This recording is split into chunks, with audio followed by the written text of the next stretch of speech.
Билим берүү системасына багытталган форумда бирдей жеткиликтүүлүк, сапат, санариптештирүү, мугалимдерди өнүктүрүү жана билим берүүнү каржылоо боюнча азыркы учурдагы көйгөйлөрдү чечүүнүн жолдору ортого салынды.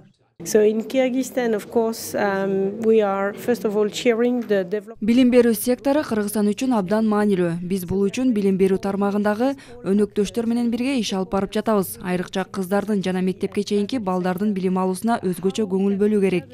Бүгүн билим берүүгө салынган каржы, сапат жана башка маселелер тууралуу кенен талкуулоо жүрүп жатат. Негизинен өлкөнүн билим берүү системасында бир топ көйгөйлөр бар. Сапаттуу билим берүү үчүн алгач жагымдуу шарт түзүү керек. Маселен, өлкөдө мектеп тартыштыгы башкы көйгөй. Мамлекет муну башкы приоритет катары кароодо. Көйгөй деген бул эң биринчи эле бул инфраструктура.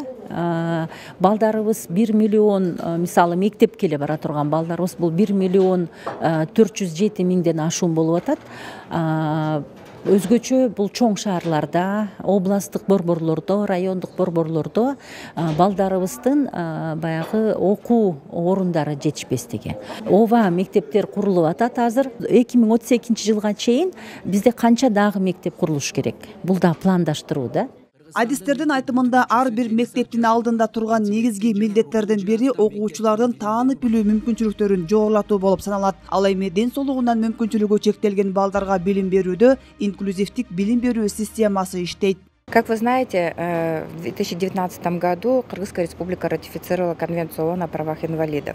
2019 жылы БУнун майыптуулугу бар адамдардын укуктары жөнүндө конвенцияны ратификациялаган. Ошол эле жылдын июль айында 2019-2023 жылдарга атайын билим алуу муктаждыгы бар балдарды эске алуу менен инклюзивдик билим берүүнү өнүктүрүү концепциясы иштелип чыккан. Бүгүнкү күндө ал балдар үчүн атайын мектеп, интернаттар, мекемелер иш алып барууда.